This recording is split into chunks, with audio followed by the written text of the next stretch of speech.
Sherlock Holmes, The Rediscovered Railway Mysteries and Other Stories, by John Taylor, read by Benedict Cumberbatch.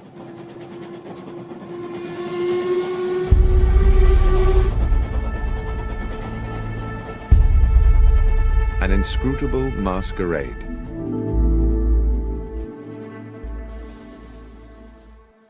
In a drawer in the bureau of an upstairs room of my current home, there is a locked cedar-wood box which I inherited as a youth from my grandfather. This is, one might say, my box of secrets. When I was young, it contained the treasures of boyhood, a catapult, a lump of beeswax, the carapace of a crab. For many years since, it has been the repository of an archive, admittedly a ragged and disordered archive, a collection of notes and scribblings concerning some of the many cases of my lifelong friend, the consulting detective Sherlock Holmes, which, for one reason or another, I never took the trouble to write into proper reports. Having had recently a little time on my hands, I reopened this box of yellowing notebooks, and it seemed to me that several of the cases, given the ocean of time between those events and the present day, would now bear telling. And I begin by chronicling an adventure which I may have dismissed for several reasons, not because it lacked baffling and intriguing elements, on the contrary, but mostly, I think, because it was, for me personally, such a dizzying and distressing experience. It was a Wednesday evening in July, at the end of a day of strait-jacketing heat, and I sat next to the open window of our parlour at Baker Street, drinking in the air and hoping for the liberating ripple of a breeze. The newspaper on my lap reported the release from police custody of a known criminal, Tobias Organ, arrested some days previously for the murder of Max Zimmerman, a moneylender shot through the head in his small apartment in Wardour Street. In the end, there had been insufficient evidence to charge Organ with murder, even though the police clearly thought him culpable. Strangely enough, I had once met Organ myself. He had come to me as a patient suffering, as I recall, from a severe lesion to the lower back, which he maintained had been caused by a fall against a metal stanchion, but which I had little doubt was in fact a stab wound. My diagnosis was supported, I believe, by his barely veiled threat that I should under no circumstances make known his injury to anyone else. He had an unforgettable, menacing way with him, and I had felt immense relief when he left my surgery. I'd been looking forward to discussing the Organ case with Holmes, who would certainly have some views on the subject, but when he finally appeared for dinner he was irritable and uncommunicative, and from these symptoms I guessed him to be in the process of some taxing mental work. All the same, I had no wish to sit out the meal in silence. "Stifling weather to be out and about, Holmes," I said, peppering a slice of beef. "Indeed, Watson, and equally stifling to be in." He busied himself with cutting into a potato. After a while I said, "I've not seen you today. I presume you were somewhere on business." "Yes, Watson, I was." Another pause, the chink of cutlery. "Somewhere local?" "Somewhere very local, Watson. I'd expect you'd like to know where." "Well, I've no wish to be intrusive." "In the basement. I've been all day in the basement of our house, and since your desire not to be intrusive is clearly struggling against your overwhelming curiosity to know, I will tell you why I was there." And he paused and smiled, in the full confidence that you will not breathe a word to a soul about it. "Why, Holmes, of course not, and on the understanding that if I do tell you, you will not be able to leave this house until my work is complete." "What?" I put down, almost dropped, my knife and fork. "You don't mean not leave at all?" "That's precisely what I mean. So it may be that you would prefer to forego my secret rather than consent to becoming a prisoner here for what might be several days." Hopelessly intrigued, I gave no thought to the discomfort of being shut indoors in this sultry heat, no thought to the boredom, not even any thought to the fact that I had appointments in my diary. "I'm prepared to abide by your request, Holmes." He stood up from the table, his meal unfinished, and went across to the hearth to retrieve his pipe and tobacco pouch. As he filled his pipe and lit it, he sank into his armchair. "I believe you have been preoccupied with the case of Tobias Organ, Watson." yes, it has been on my mind. How? You twice left the newspaper open at that page. The moneylender Zimmerman, a legitimate businessman with a wife and young children, was murdered with an army rifle. The police have many reasons for believing Tobias Organ to be guilty of the crime, and one of these is that he owns an army rifle. Organ, of course, denies that his firearm is the murder weapon. Well, yes, I said, one would expect he would.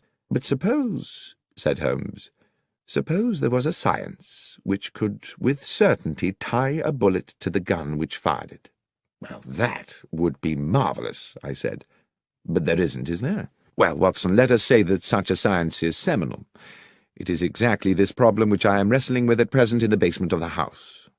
I've set up a laboratory of sorts down there where I can conduct some experiments. Progress is promising, and if the results are as I expect, they will certainly send Tobias Organ to the gallows. But Organ is an utterly ruthless villain, undoubtedly guilty of a number of murders, but devious enough always to palm them off on others. If he were to gain even an inkling of my work, we would be in the utmost danger.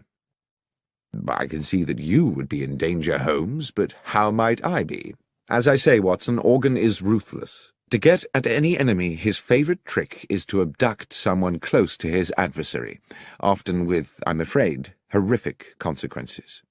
You know too much now, and since I'm not prepared to put you at risk in that way, I fear you must sit it out in these apartments. You must not answer the door, you must stay away from the windows, no visitors. You must lead the life of a prisoner until such time as this matter is settled. Well, I said, it might be good for me. I have a medical paper to write, and the period of confinement might induce me to keep my nose to my studies. Excellent, Watson.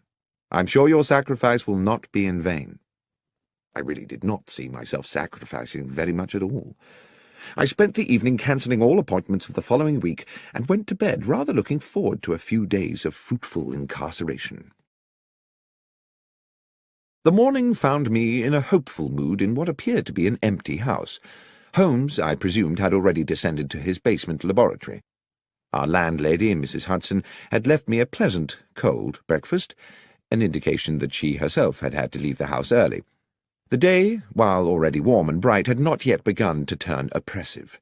The clock over the hearth ticked slowly as I settled down to my books, experiencing for the first time since my student years some of the quiet ecstasy of study.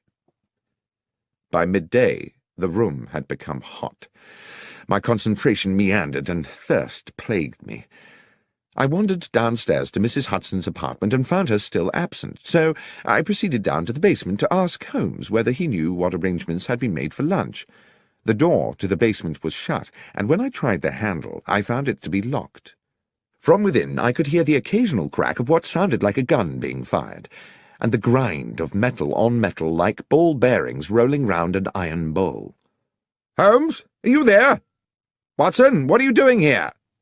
"I'm in the process of an investigation." "Indeed?" "Yes, I'm trying to find out what's happening about luncheon." "You'll have to prepare something for yourself," he called back. "I'm afraid I've sent Mrs. Hudson away. I cannot risk the lives of innocent people. And Watson, be so good as to keep away from the basement. Confine yourself to our own rooms and to the kitchen. There's a good fellow." "Very well, Holmes, but—" "Yes?" "I really would very much like a newspaper." "I'm afraid you must do without. Neither of us can take the chance of leaving here until this business is complete. Now, please, let me get on." I trundled to the kitchen. I managed to find myself some bread and cheese, which I took back upstairs. Our rooms were now very hot, and since I was forbidden to sit near the window, I ate my luncheon over my books, dropping crumbs into the creases of Gray's Anatomy and beginning to feel restless. After lunch, I managed to force myself to a little more work, but by 3 o'clock had fallen asleep in the armchair. I woke to hear the sounds of evening traffic moving along Baker Street. I listened with something like envy to the busy hubbub of those who were free to come and go, who had families to return to, and simple feasts awaiting them at convivial tables. My lot seemed bleak by comparison. Holmes did not emerge from his infernal basement, and Mrs. Hudson did not appear with an evening meal. I cannot recall how the rest of the evening passed. The heat absorbed during the day by London's pavements now radiated back to thicken the evening air. The world outside, of which I had no news, became gradually silent, and I, hungry and disconsolate, went finally to bed. The next morning, after a makeshift breakfast, I got down to some work, and was well into the argument of the paper I was writing, when I began to realize that the room was again beginning to become airless and oven-like. Determined not to succumb to lethargy as I had the previous afternoon, I decided that despite Holmes's strict embargo on going near the window, I simply must have some air. As I raised the sash, I saw a cab approaching along Baker Street and stopping directly beneath the window. The passenger who stepped out was Nicholas Cartwright, an old university friend now writing for the Times. I hadn't seen him for a couple of months, and he seemed about to pay a surprise visit. Desperate as I was for company, I could not forget the promise I had made to Holmes to admit no visitors. The doorbell rang. My first idea was to wait for Cartwright to give up and go away, but there quickly came a second ring, and with it a call from the street through the now open window. "Watson?" A note of anxiety in his voice, suggesting that all was not well. Cartwright was a good friend. I did not see how I could linger there pretending to be deaf when he might be in need of my help. I dashed down the stairs and opened the front door. "Watson, so pleased to have found you." The statement immediately struck me as odd, as did Cartwright's whole demeanour, but mindful of the proximity of Holmes in his makeshift laboratory, I whispered, "Look, old chap, odd things are going on. Come up, as quietly as you can. I'll explain there." A sudden sharp crack issued from the depths of the house, and I hoped that, preoccupied as he was, Holmes would have no inkling of the presence of my visitor. As we entered the parlour and shut the door, Cartwright said, "Watson, I've been worried about you. I didn't even know if I'd find you here." "Worried?" "Yes. The story in the Gazette regarding yourself and Mr. Holmes. Did you know it was in the papers?" "Cartwright, I haven't the least idea what you're talking about, and as for newspapers, I haven't seen one in days. Here." He tossed me the paper, open at about the third or fourth page, and I read the following headline and accompanying article. "Sherlock Holmes and Dr. Watson part company? After several years of celebrated collaboration, the eminent consulting detective Mr. Sherlock Holmes and his medical companion Dr. John Watson have terminated their professional partnership and, it seems, simultaneously ended their personal friendship. Mr. Holmes said that while he continued to hold Dr. Watson in high esteem and to regard him as a man of exceptional honour and professional competence, circumstances upon which he could not and would not elaborate had made it expedient for them to go their separate ways." There was no comment from Dr. Watson. I stood for a moment, holding the newspaper and averting my gaze from Cartwright. Who had written this? Did Holmes know about it? Was there some truth in it? Was Holmes's exile to the basement a way of keeping me at bay while he found alternative lodgings? "This is today's Gazette?" "Yes, Watson. I see you knew nothing about this." "Am I speaking to you as a friend, Cartwright, or as a journalist?" "Well, I suppose, unfortunately, as a friend, John. I say unfortunately because this is clearly a damn good story. But if you wish to talk to me off the record, so be it." "Off the record, then. I know nothing of this, and I don't know whether Holmes has had a hand in it. He's conducting some very secret business at present, and possibly it's connected to that. That's all I can tell you, I'm afraid." "One thing does baffle me," Cartwright said. "How did the Gazette get the story without us getting it too? Anyway, I won't make anything of this, John, until you give me the go-ahead. But I hope if there does turn out to be an exclusive—" "You'll be the one to get it," I said. "Thank you, Nicholas." I saw him down the stairs and close the front door behind him, finding myself relieved that he had gone. I had no idea that I would be seeing him again soon under even more peculiar circumstances. But determined that now I must confront Holmes with this business, I knocked on the door of the basement. "Holmes?" A long silence. "Holmes? We must speak." "Not now, Watson." "Holmes, there's something I must discuss with you urgently. Something in the newspaper." There was a scuffling and the basement door opened. "Newspaper? How did you get a newspaper?" Cartwright called.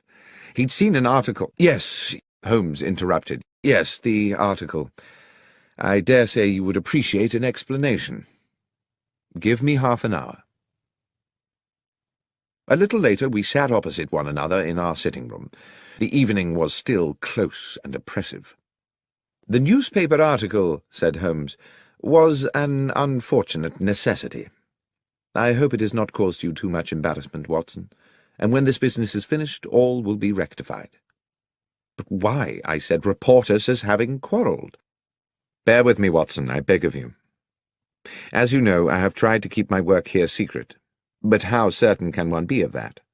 The police are involved in these matters and are aware of my experiments, and who knows whether some junior or even senior member of the force is not in league with that utterly ruthless villain.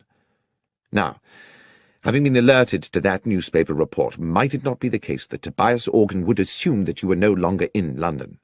At any rate, he would certainly be likely to assume you were no longer sharing these premises with me." "You gave the story to the Gazette to protect me?" "Yes, Watson. That was my purpose." "I just wish that you'd consulted me first." "You were not supposed even to know about it, Watson. And if you had not had a visit from Cartwright, you would never have seen the article. It was unfortunate that he came when he did." "It was the article that brought him." "Yes, a miscalculation on my part. Now, it is late, work to do tomorrow, and I must insist on extracting from you another guarantee." "What's that, Holmes?"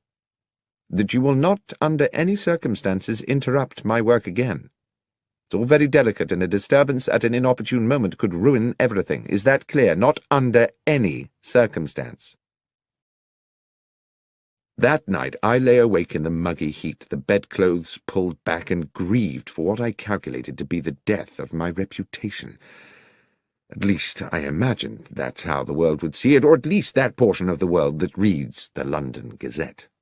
Holmes and Watson have parted company, but there is no comment from Watson, only a nobly worded valediction from the great detective. Such bitter thoughts polluted my restless waking and tormented my subsequent dreams. And added to all this, there lay a sense that things were still not clear, that something crucial remained unspoken. I woke early, but exhausted.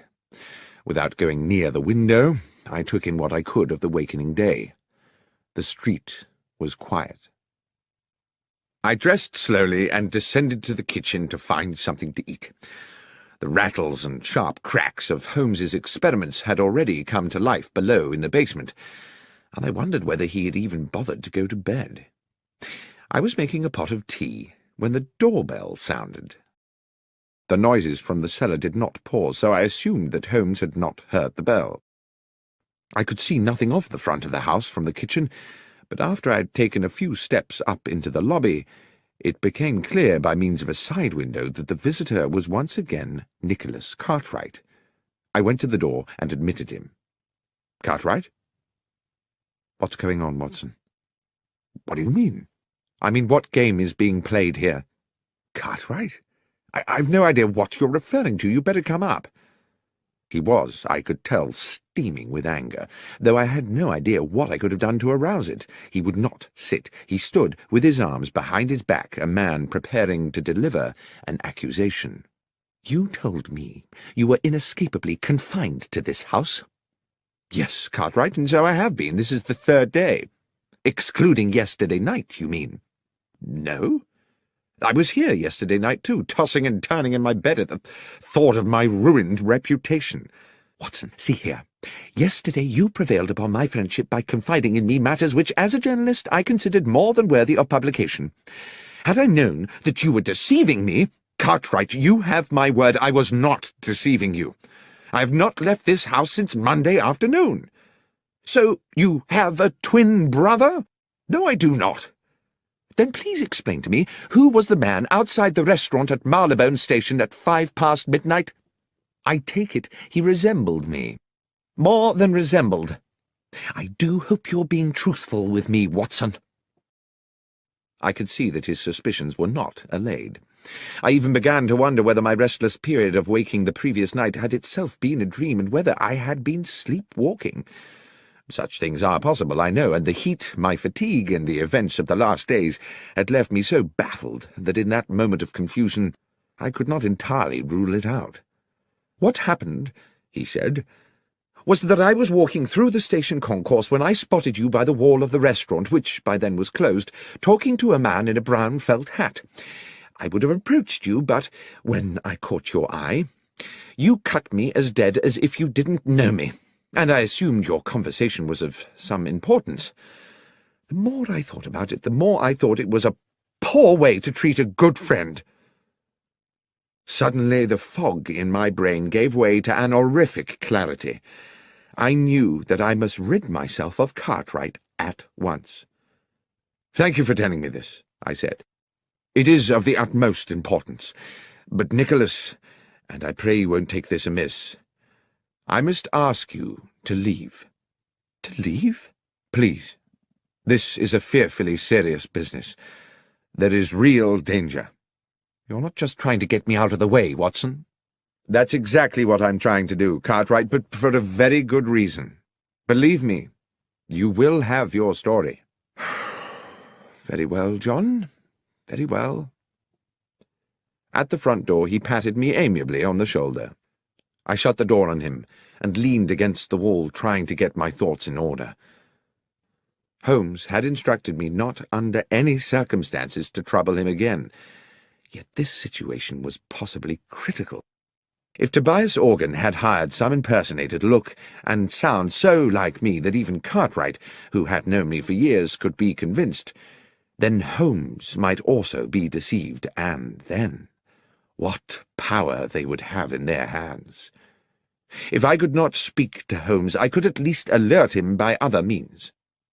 I ran up the stairs with the idea of writing a note which I could slip under the basement door, but as I reached our rooms, I heard a cry from the street.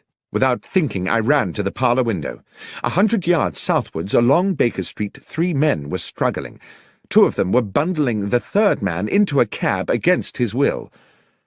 It was Cartwright. I dashed down the stairs and ran into the street. The driver of the cab had already whipped up the horse and moved off at a lick, but I gave chase, fury and outrage fueling my progress. I pursued them for a good half a mile until eventually they outpaced me, and I stood gasping for breath outside St. Vincent's Church. I sat on the pavement. I needed Holmes's help. The transgression of a broken promise was a trivial thing, surely, in the context of this appalling incident. I would go to him immediately.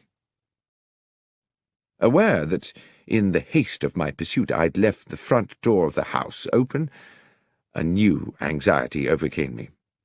Clearly this kidnap was the work of Organ's ruffians, and who was to say that they would not take advantage of an open door? I trotted as briskly as I could back to Baker Street. But the door was no longer open, and on such a close and windless day I thought it unlikely it had been closed by a draught. The horrible thought occurred to me that someone may have already got in, and then everything seemed to tumble into place. Cartwright's abduction had been intended to draw me out of the house so that the man masquerading as myself could gain entry. Holmes would be unaware of this. He would eventually open the door of the basement to his assailant, and believing it was myself he was admitting, would offer the easiest of targets. I had left the house without a key, but I knew there was a possibility of access via the rear of the terrace. This entailed my knocking at the door of our neighbour, Mrs. Harben, an elderly, amiable woman who seemed happy to allow me access to the rear of the building. Here I was obliged to scale a wall to the yard outside the back of our own dingy basement, the front room being that which Holmes had taken for his makeshift laboratory. There was no light within.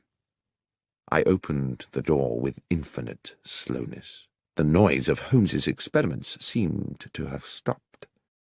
The door that connected this room to the front half of the basement was 6 or 7 short paces away, but it was too dark to see whether the bare floorboards were liable to move and groan when I trod upon them.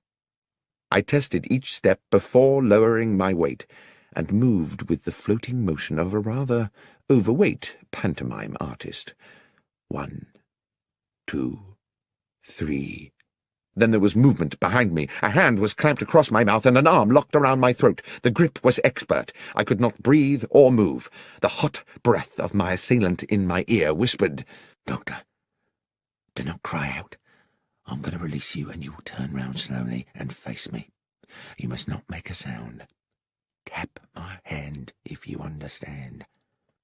I reached up to the hand around my throat, and obediently I tapped it. The arm released me, and as quietly as I could I took a deep draught of air, turning as I did so. "Lestrade!" "Shh! Yes, Doctor. Wasn't expecting you here. Or rather, in a sense I was, but since you are just about to arrive, I wasn't expecting you to come in the back way as well." The policeman smirked at his little conundrum. "Will you explain to me," I began, "what on earth you mean?" "Not now, Doctor," he said. "Glad you're here, though, sir. An additional pair of ears. Up close to the door now, and listen, it won't be long." It was indeed less than a minute before we heard the door from the front of the house opening into the laboratory, and the arrival of what sounded like 2 men. The door was closed with a thump, and a gruff voice said, "So this is it?" "Yes, this is where he's working." There was something familiar about that second voice. "And he won't be back for a while?" "No. Half an hour, I should think." At that moment, with a shock, I recognized the other voice. It was my own.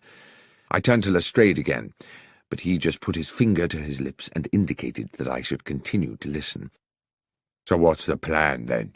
asked the gruff voice within. "To match the bullet that killed Max Zimmerman with the ones from your gun," said my voice. "The police know you killed him, but they need Holmes to provide them with evidence that will convince a jury. Evidently, I thought, the gruff character is Tobias Organ. I heard him pace about, then spit noisily. "Zimmerman's not the first one I've topped, and they've never got me yet. They say you only got £4 10 from him." "Never you mind what I got. Anyway, I never killed him just for the money. I killed him because he gave me a bad look. He gave me a bad look, and I gave him a bad headache. A bullet right between the eyes. Now, let's deal with this little problem." Suddenly there was a tumultuous crash, as if one of the walls had fallen in. "In we go, Doctor," said Lestrade. He pushed the door hard, and we rushed into the laboratory, where Organ had kicked Holmes's equipment flying in all directions, and where, to my amazement, I saw that he was now being attacked by myself. A perfect duplicate of me cracked him a right hook, then a left hook, and then felled him with a blow to the side of the head. Organ hit the floor like a sack of cabbages. Lestrade was on him in a flash, cuffing Organ's arms behind his back. Lestrade blew his whistle and then proceeded to arrest him. As I stood back to get a better look at my other self, the duplicate doctor put a hand to his own face, wrenched at his upper brow, and pulled and stretched until he had removed his entire face, revealing, beneath the peeling mask, the flaming eyes of Sherlock Holmes. The next moment Lestrade's officers came bursting through the basement door, and Tobias Organ was dragged away. The heat of the day had given way at last to a pleasant evening. Mrs. Hudson had returned to the house and provided Holmes and myself with an excellent evening meal. Now we sat with our brandies, and Holmes with his pipe at the open window, where a gentle breeze lifted the curtains and refreshed the parlour. "As you will have deduced," Holmes was saying, by way of explaining it all to me, "the object of the masquerade was to lure Organ somewhere where we could extract a confession from him by subterfuge." "But your ballistics experiments," I said, "would they not have been enough to convict him?" "It is a science only in the imagination," Holmes said, "and though one day I'm certain it will be more than that, there is much more work to do than I could accomplish in a fortnight. But Lestrade and I agree that if Organ believed himself to be at risk from my experiments, he would wish to destroy them. What on earth were you doing in there, Holmes, if the thing was a complete hoax?" "I'm afraid I did deceive you a little. I was not in there all the time. The mechanism of an old railway clock and a device employing elastic and a drum skin were intended to give the ear the impression of ongoing industry. "Well, it certainly deceived me," I said. "But was it really necessary for me to be incarcerated for the duration?" "I'm afraid so, my friend. If Organ, through one of his spies, had got wind that there were two Watsons, the trick would not have worked. What's more, it was necessary for him to believe that you and I had quarrelled, and therefore that the good Dr. Watson might be in the market for a bit of betrayal. Unfortunately, your friend Cartwright saw me meeting Organ's accomplice at Marylebone Station, and almost let the cat out of the bag. It was necessary for us to put him somewhere safe. Lestrade's men kindly subjected him to a temporary and very comfortable period of kidnap. It was you who had him dragged away." "Yes. I had not calculated that you would follow him, of course, or that you would be locked out and find yourself clambering in through the back. But it turned out well. You will make an additional witness for the prosecution." "Do you think they'll convict him?" "Oh, yes, Watson. His confession today was as clear as a bell. Tobias Organ will hang. As for you, my friend, I have given you a terrible time, and as a reward, I'm going to take you to the opera." "Tonight?" "Yes, tonight. Gilbert and Sullivan. The Mikado. But, Holmes, my memory is you don't much like Gilbert and Sullivan." "No, Watson, but you do. And besides, I have to confess to having a soft spot for the Lord High Executioner."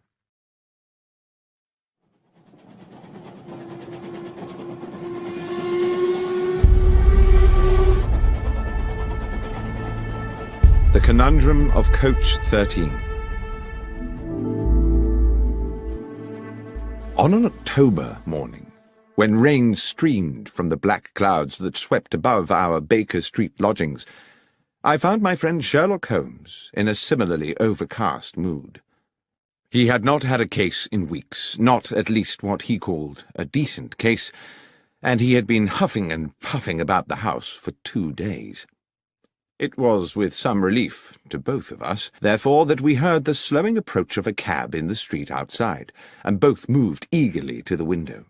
The hansom did indeed stop directly beside our door, and after a moment a large and finely dressed middle-aged gentleman emerged into the downpour, paid his fare, and rang our doorbell. Holmes was smiling.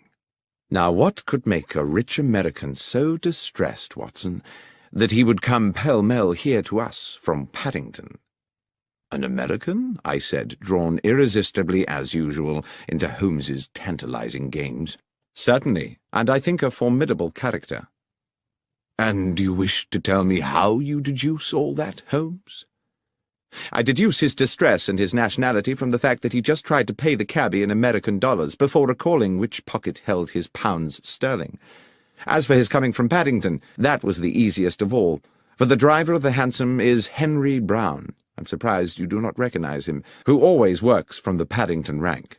As ever, Watson, I apologize for the banality of these observations, but you did ask." By now there were footsteps on the stairs, as Mrs. Hudson escorted the visitor to our apartment. While I inwardly delighted to note that my friend had returned to his amiable best in anticipation of a new challenge, I found myself praying that it would be a challenge worthy of his powers and his pent-up energies. No sooner had the door opened than the huge, rotund figure of our visitor, bright in a cream suit, burst into the room like an actor onto a stage, determined to establish his character instantly. "Mr. Holmes!" boomed the American voice as both his arms swept forward to grasp my right hand. "Benedict Masterson! What a great privilege to meet you!" "Delighted, but I am Dr. John Watson," I replied. "This is Mr. Sherlock Holmes." With equally booming apologies, he bowed charmingly to me and turned to my friend. "Ah, yes. Now I see. Unmistakable, unmistakable." The impression given was that he had found the first Sherlock Holmes of his acquaintance a little short of his expectations.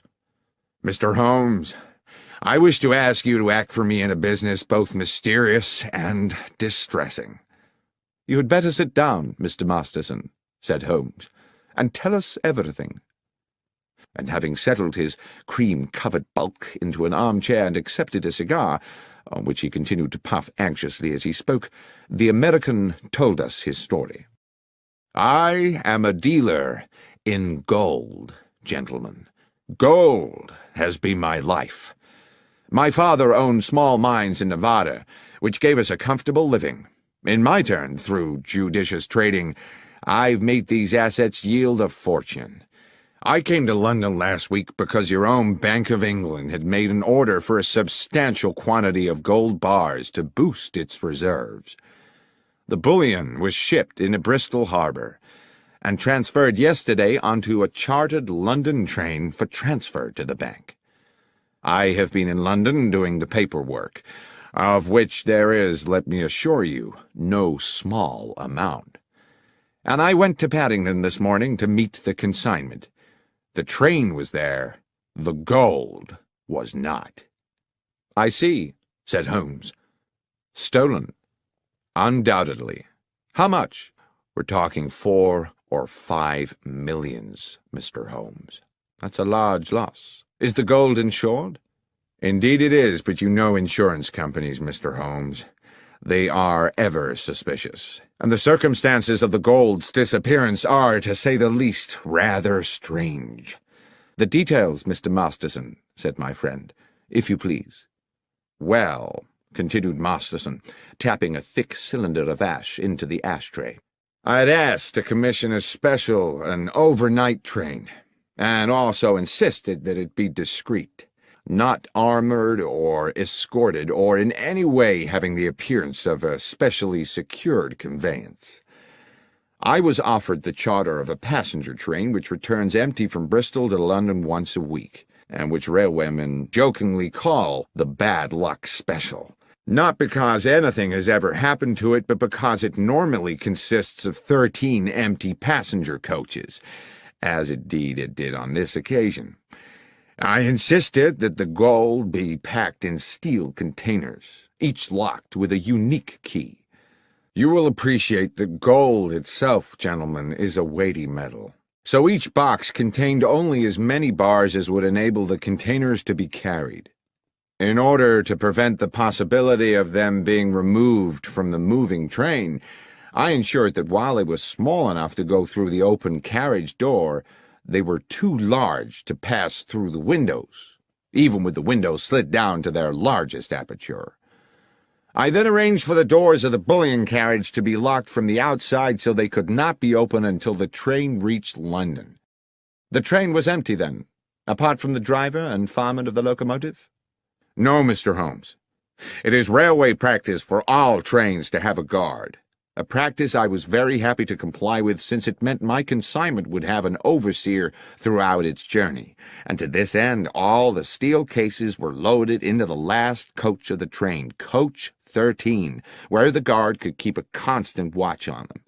The man employed for the job was a Mr. Lyons, Mr. John Lyons, a mature and trusted employee of the railway company." Here, strangely, Mr. Masterson stopped and smiled. I inquired whether he had ever worked on the French railways. Gare Lyons, you see. Gare de Lyon." Holmes smiled politely and nodded. "Forgive me, gentlemen, I could never resist a pun. To continue, the train left Bristol at 3 this morning, as scheduled. But when it arrived at Paddington at 6, the steel boxes of gold were gone. Mr. Holmes, this was an impossible robbery. The train stopped only once for a minute or so to take on water. Hardly time to unload a single box of bullion, let alone 100 of the darned things, weighing in at 150 pounds apiece." "And the guard?" asked Holmes. "Lyons claimed that he fell asleep somewhere into the journey and woke to find the bullion disappeared. He's being held at Paddington along with the driver and engineer, but all ardently protest their innocence." "And with regard to other suspects, can you think of anyone in your organization who might feel inclined to take advantage of you?" Masterson pinched his lips and looked embarrassed. "Well, if I may confide something to you in the strictest confidence, my estranged wife, Laura, still has shares in the company. She believes that she should have more. There is some bitterness in this regard. However, I know Laura well enough to doubt that she is a thief. My friend simply said, "Thank you, Mr. Masterson. I will certainly take the case on. Would you be so good as to wire Bristol and inform them that Dr. Watson and I are on our way?" "I will, sir. You mean to go there today?" "Indeed, yes, as soon as I have made a check or two at Paddington Station." "Well, I surely thank you. I can think of no better hands in which to leave the case of the bad luck special than those of Mr. Sherlock Holmes." Holmes did not smile. "I never leave anything to chance, Mr. Masterson. Perspicacity and reason are the tools I employ." "Forgive me, Mr. Holmes. As I say, I am fatally attracted to puns." "We will keep you in touch," Holmes said, "with all developments." Within half an hour we were at Paddington, but before boarding the Bristol train, Holmes wished to make certain that the so-called bad luck special was secure. The train had been shunted into a siding, and we were relieved to find that police responsibility for the case had fallen to Inspector Stanley Hopkins, a young but ambitious detective with whom Holmes and myself had had numerous dealings in the past. Hearing that we were being engaged by Mr. Benedict Masterson, the inspector agreed to watch over the train and make sure it remained undisturbed until our return to London. It was still raining when we arrived at Bristol, where we met the station foreman, George Willits, an amiable man in his 50s, who gave the comforting impression of having been in his job for a lifetime and knowing the whole business inside out. Willits had been on duty the previous night and took us directly to the goods platform from which the bullion train had left. Though he did his best to be of assistance, he looked painfully weary. "I apologise to you gents for my appearance," he said, "but I was on night shift last night seeing out the special. I was just about to go off when the message came from London about the theft, so I've not yet been home to bed." "We won't keep you long, Willits," Holmes said. "I understand you were here when the bullion boxes were being loaded." "I was, sir. I supervised them myself. Watched them being lifted into the guard's carriage at this very spot, before I sent the signal to bring in the rest of the train." "The guard's coach was not connected to the train while it was loaded." "That's right, sir. The rest of the train was shunted out of the siding and coupled up just before she was due to leave." "And who brought her in?" "Tommy Marriott, the engineer, and his fireman Pat McGlinchey." "Old hands?" "Not quite so much a fixture as myself, Mr. Holmes, but they've been around the best part of 10 years. They're sound men." "Good. Now, if you'll bear with me a little longer, Willits, I'd like to ask you a little more about the gold itself. How many men were involved in loading the carriage?"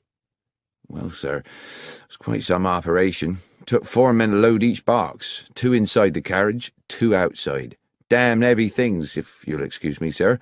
Over 100 weight apiece, and damn awkward squeezing them through them narrow doors. It was a hell of a job." "And how long would you say the whole business took?" "It was about midnight when they started, and about 2:15 by the time they finished, so almost 80 minutes. "And after it was loaded, was there any delay before departure?" "No, sir. The rest of the train, as I say, was reversed in from the siding. John Lyons, the guard, got aboard, and the door of the guard's coach was locked from without, sir, as per our instructions." "One final question, Willits, if I may. I'm informed the train stopped en route." "Yes, sir. She was scheduled to hold up for a minute or so at Swindon to take on water." "It stopped for no longer than that, and at no other time?" "No, sir. The signalman would know for sure if she'd been held over for more than a minute, and that's already been checked." Holmes seemed to pause for a moment while he considered all this information, and then he said, "Willits, I am most grateful for your detailed and, I have no doubt, accurate recollections. Now, if you will excuse us, Dr. Watson and I will take the next train back to London and leave you to go home and get some sleep." Inspector Hopkins was at Paddington when we arrived, and Holmes immediately requested that he arrange for us to speak to the railwayman who had commandeered the bad luck special on the previous night, Marriott and McGlinchey, the engineer and fireman, and the guard, Lyons. In a dark office of the railwayman's quarters, on one of the grimmer outer platforms of Paddington Station, The three men sat disconsolately on rickety wooden chairs. It occurred to me that they had by now been detained in this dismal place for several hours, and when Holmes and I were introduced to Lyons, he barely had the energy to nod to us. But he did speak, his words almost drowned in the muffler which half covered his mouth. "I dare say you think me a thief, Mr. Holmes, from what you'll have heard. I'm not, sir, but what I have done is derelict my duty, so maybe I deserve what's coming." "I want to assure you, Mr. Lyons," Holmes said, "that my intention here is to uncover the truth, and uncover it I will. If you are, as you say, innocent of any crime, you have nothing to fear from the law. But tell me how you think you failed in your duty." "Well, I were meant to keep me eye on the shipment, sir, weren't I? But I fell asleep. It's not something I make a habit of, but this time I did." "And woke to find the bullion gone?" "A nightmare, sir. I suppose I should have stopped the train with a pull cord, but I was in a bit of a daze." "How long do you think you slept?" "I thought about that, sir. I remember us passing through the White Horse Valley just before Swindon, and when I woke up, we were about 10 miles out of it and past the Lumsey Water Tower." Holmes looked towards the fireman McGlinchey, a plump man with rich black curls. "When you stopped to fill the tank, did you notice anything odd?" "No, sir. It was a dark night, and there were no lights there save the fire from the boiler. You couldn't see 20 feet beyond the train." Holmes turned back to Lyons. "I would like you to describe to me the events of yesterday evening." "Well, sir, I wasn't due to start my shift until 1 in the morning, so around about 12 I had a brown ale in the railwayman's canteen and collected some sandwiches and a can of tea for the journey." "Just tea and sandwiches?" "Yes, sir, and a piece of seed cake, if that's not too much detail." "There is no such thing as too much detail. Please continue with your story." "Well, at about 1:30 I made my way over to the goods platform. They just finished loading the bullion into the end carriage, and the other part of the train had been brought in and coupled up. A gentleman in a suit gave us final instructions. To the engineer and fireman Tommy and Pat here, he said the train was cleared to London, with just the one brief water stop, which was under no circumstances to take more than 3 minutes, and if there should be an emergency they weren't to leave the cab. At that point they locked me in with the gold, and at exactly 2 a.m. we were on our way. About a half hour after, I had me sandwiches and a few swigs of tea. It were a clear night, and I sat by one of the windows and watched the stars, contented with everything, sir. That's when I must have dozed, and, well, what happened after that you know." "Thank you, Lyons," said Holmes. Then he turned to young Inspector Hopkins with a new fierce gleam in his eye. "If we may, Hopkins, I should now like to inspect the train."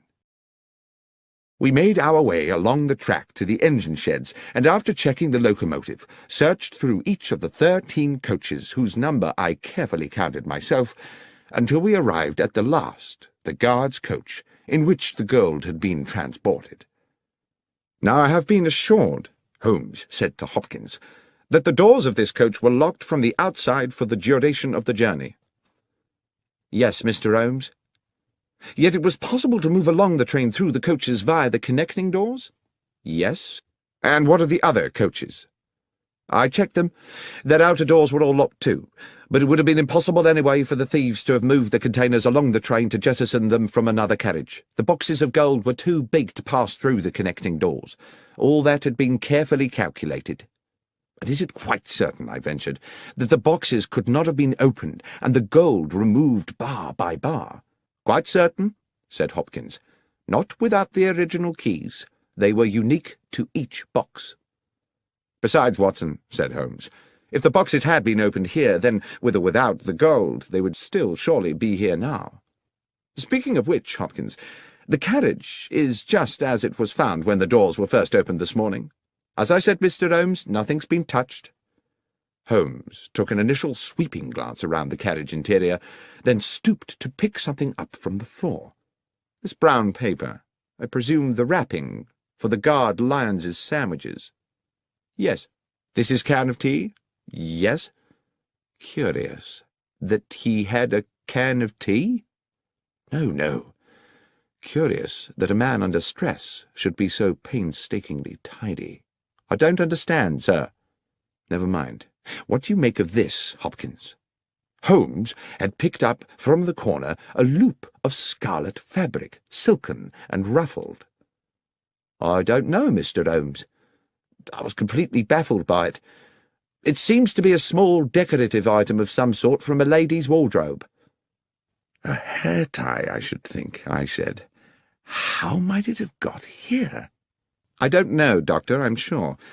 But I suppose it's theoretically possible that someone might have concealed herself in another carriage. Holmes had put the object to his nose. There is a perfume to it, he said, but faint, as though it had not been worn for some time. Could it belong to the thief? I asked tentatively. Possibly, said Holmes, though I think that might have been a thief too many. He stooped to replace the scarlet fabric on the floor of the carriage. I think we are close to a conclusion, Watson. Hopkins, I should like to talk to the guard lions again, and to the driver and his fireman. Please make sure that there is at least one other police officer present, and we must be sure to invite Mr. Benedict Masterson to our little denouement, since he's been kind enough to pay the fee for this investigation. By the time Masterson arrived, the clock was approaching 9, and we sat in the old mess-room bathed in dingy yellow gaslight. The rain rattled ceaselessly on the roof and windows, and, when we were all assembled, the 3 weary railwaymen, along with Benedict Masterson, Inspector Hopkins, a junior officer, and Holmes and myself, the gathering became hushed and expectant. Masterson said, "Well, this has certainly been a baffling business, Mr. Holmes. But I assume we're here because you've picked up some clues along the way.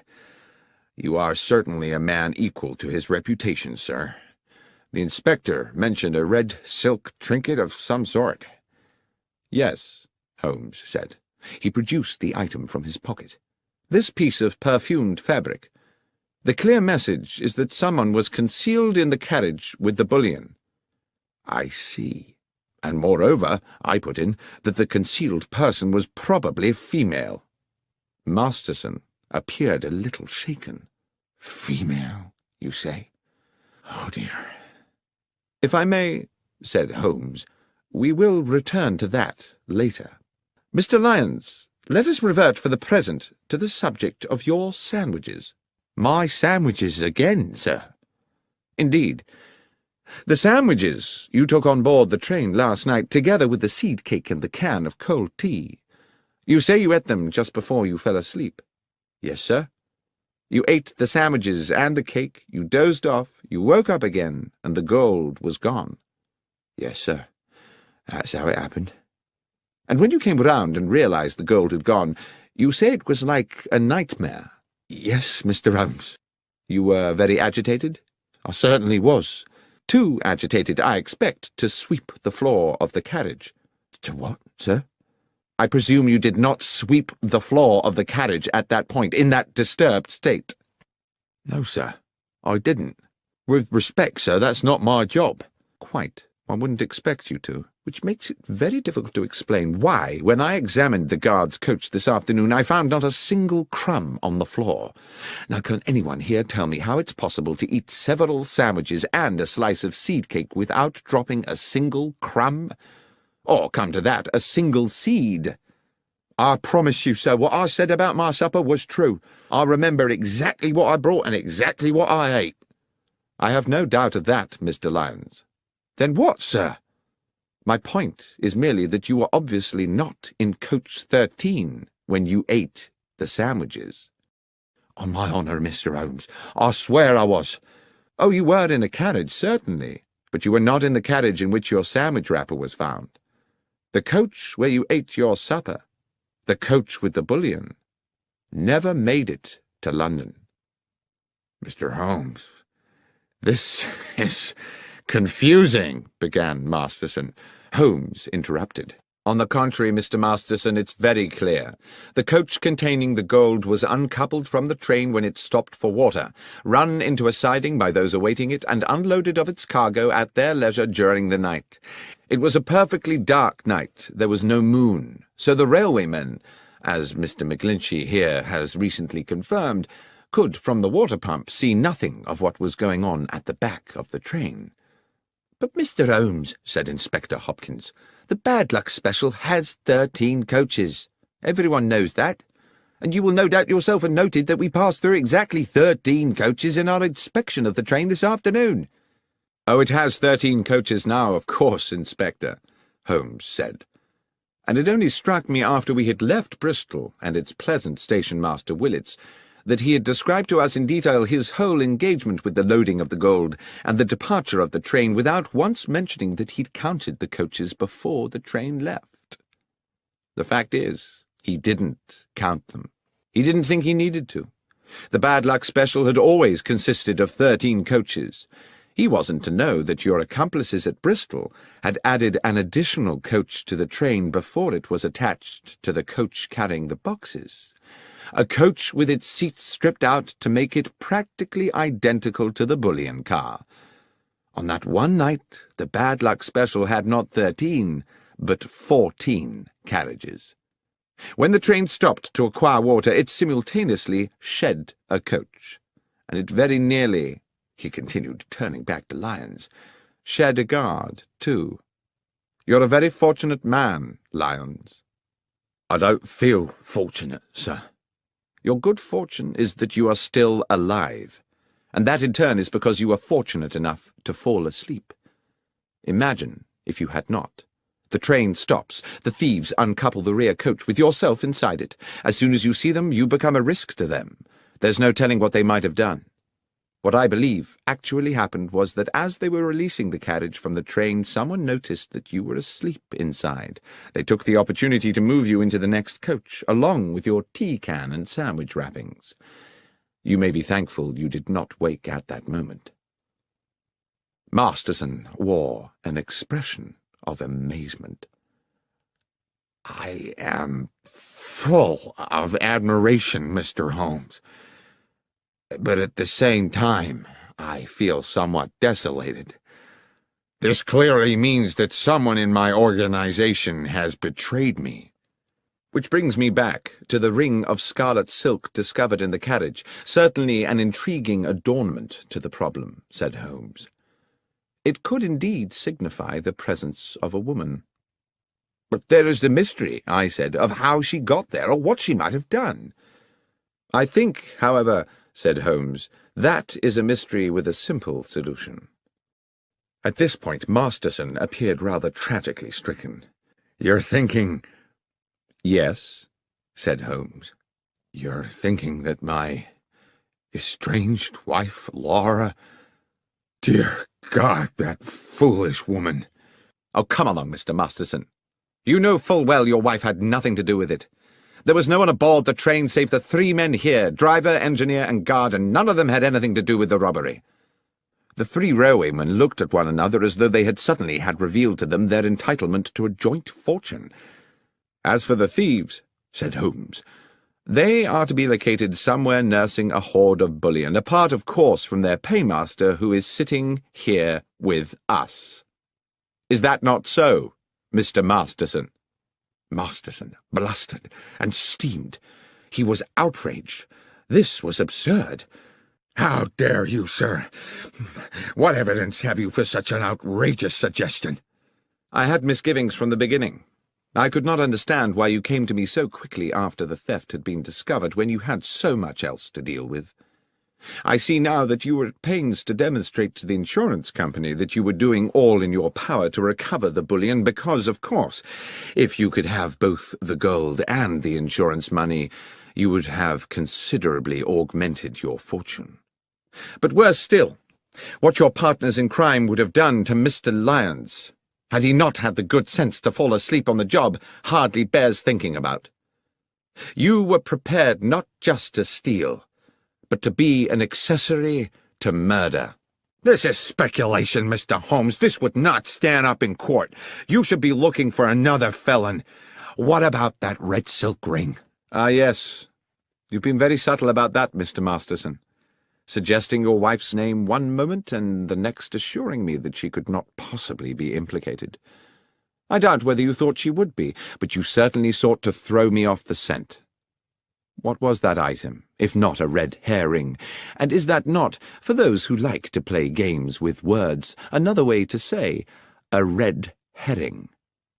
What fun you no doubt planned to have with that joke, Mr. Masterson, had you got away with this business. Now it seems the joke is on you.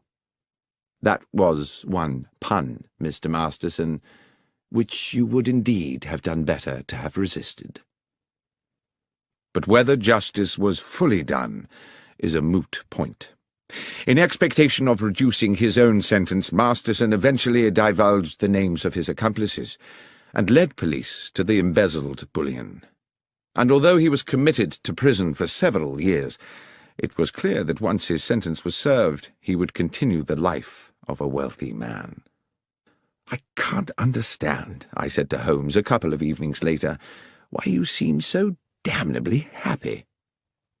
"A man is never more content, Watson," he said, "than when doing well what his nature has fitted him to do. On which thought, will you pass me the tobacco pouch? I think we should indulge ourselves in a brace of good pipes."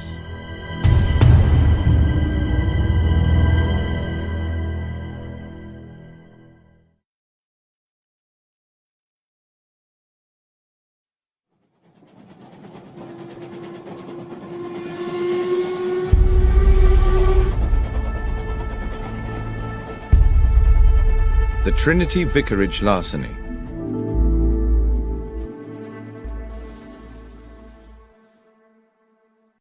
One fine spring morning, Sherlock Holmes and I received into our rooms a portly gentleman in a purple dress. That at least is how it momentarily appeared to me, as I glanced up from the Daily Chronicle at the open door.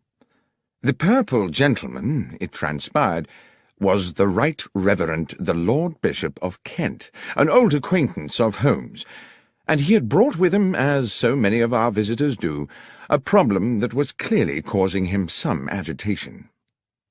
Mollified a little by coffee and a cigar, Bishop Spriggs needed no prompting to divulge his story. "The nub of my problem, gentlemen, is an unfortunate young priest. A young man of promise and talent, very popular with his parishioners, who has inadvertently got himself into deep water." "Intriguing," said Holmes. "You may recall," the clergyman continued, "that Trinity Church in the Kent village of Hatchingham was last year in the news because of an exceptional discovery." "Of course," I said. "A silver chalice of considerable worth was discovered in the crypt." "Yes, Dr. Watson. A magnificent medieval relic, the so-called Hatchingham Grail, weighing some 22 pounds. With my approval it was sold to the British Museum, with the idea that a good portion of the proceeds would go towards restoring Hatchingham Church. The Reverend Kingsley, pending the beginning of the building work, had locked the money up in the church crypt. It was stolen yesterday. Holmes, you can imagine what an outcry there'd be if this found its way into the papers. It would be bad for Kingsley and the Hatchingham parish, and goodness alone knows what it would do for the reputation of the church. At any cost, the money must be recovered and the thief put away. And I mean any cost, Holmes." "Let us not concern ourselves with fees just yet," Holmes said. "Are there any clues at all as to who might be responsible for this theft?" "I'm not sure about clues," replied the clergyman. "Kingsley did make some sort of an attempt to discover the identity of the villain by chasing him over the fields after the theft, but I'm afraid he didn't get very far." "I think we had better meet the young reverend," said Holmes, "as soon as is practical. Watson, would you be at liberty to accompany me to Hatchingham for a few days?" "I'm utterly indebted to you both," said the bishop. "I dare say while you're in Hatchingham we could put you up at the Trinity Church Rectory. Or there's the Jolly Bulldog, if you'd prefer an inn." "Ah," said Holmes, "the Jolly Bulldog. Now that sounds like just my kind of animal." We journeyed to Hatchingham the next morning and established ourselves at the cosy but crumbling hostelry that was the Jolly Bulldog. Our landlord was a bluff man called Starkey. taller by inches than Holmes, and compelled to stoop to avoid the beams of his own ceiling as he lumbered about in heavy boots serving his customers. He grudgingly provided us with a late snack of bread and some rather tough cold meats, complaining that if everyone chose to be fed at 2:30 in the afternoon they would have to invent a new word for the meal taken between luncheon and dinner. "Leftovers?" said Holmes to me impishly, and at a level which I am sure Starkey was meant to overhear. "Might be that word?" The publican growled ominously as he left us, and I leaned over to Holmes and whispered, "There is surely an example of how a little power may go to the head of a man and make him too big for his boots." "I was thinking rather," said Holmes, "from the way he clumps about this place, that his boots are rather too big for him." I saw the two gentlemen on a nearby table smile at this remark. "I shouldn't take a lot of notice of Starkey," said one of them amiably. "He's just as tiresome with all the customers." The gentleman introduced himself as John Hapton, and his companion as Matthew Winslow. Although neither Holmes nor myself disclosed the details of our mission to Hatchingham, it seems they knew we were expected, and it turned out that both gentlemen were members of the parish committee, and were fully apprised of the theft, though they were quick to assert that it was not yet public knowledge. "I hope you will be successful," said Hapton, "in bringing this thief to book. We are fond of our vicar, and he has been a deeply troubled young man since it happened." The Reverend Kingsley's house was accessed from Hatchingham Lane by a short stone path. A few steps beyond the vicarage stood the church, with, on the west side, a moderate-sized graveyard. On the other side, with its own access to the lane and shaded by a handful of fruit trees, stood Cherry Cottage, which we would later discover to be the residence of the verger and his wife. The Reverend Kingsley was a man in his early 30s, small in stature but of good looks, his clerical dress the quintessence of neatness. While clearly stricken by his predicament, he remained calm and articulate, and did his best to make us welcome in a pleasantly appointed parlour whose deep-coloured, thick-piled carpet and embroidered cushions evidenced a delicate sense of taste. "It's a relief to see you, gentlemen," he said. "The bishop told me all about you, about your many successes in solving complex cases. The problem, as you know, is that while we saw the thief escape, we were unable to establish his identity. However, there are one or two factors which, though they seem opaque to my own consideration, might prove illuminating under your own, if I might show you." "I would be most grateful, Mr. Kingsley," Holmes said. "First, though, I see that you have recently held a meeting in this charming room. I presume that apart from the three other gentlemen present, the fourth was yourself? You keep the side chairs in another room, I take it." "Good Lord, how did you know all that?" "Oh, it's a simple matter. The carpet beside the window has indentations of 4 chairs, and therefore I presume for 4 people, but there are no chairs in the room whose feet would match." "Well, yes, you are, of course, quite correct," said Kingsley with a broad smile. "The parish committee convened here just yesterday, as we do each week. Yesterday was the day I broke the news that the Grail money had been stolen, and I hope that that news will remain privy to the committee members until such time as the thief is caught, but—" The vicar paused, and Holmes said, "Please, go on, Mr. Kingsley." "But," continued the young clergyman, "the gentlemen on the parish committee are the same 3 who sat here 2 weeks ago, when I revealed that the money for the Grail was in the crypt of the church. Only they and I knew of the fact, you see, so I can no longer be as confident as before that they are all honest men, which is a most unfortunate thing." "It was all in cash, I presume," Holmes said. "Yes, Mr. Holmes. I kept cash so that I could employ local men to restore the church and pay them by the day. I have little time to run to the bank and make a withdrawal every time a man finishes plastering a wall." "The money was under lock and key?" "Yes. There is a safe in the crypt where the church's small treasures have always been secreted." "And the crypt itself is locked?" "Yes. It can be entered either from within the church or by a door leading from the churchyard, and both those doors are locked at night.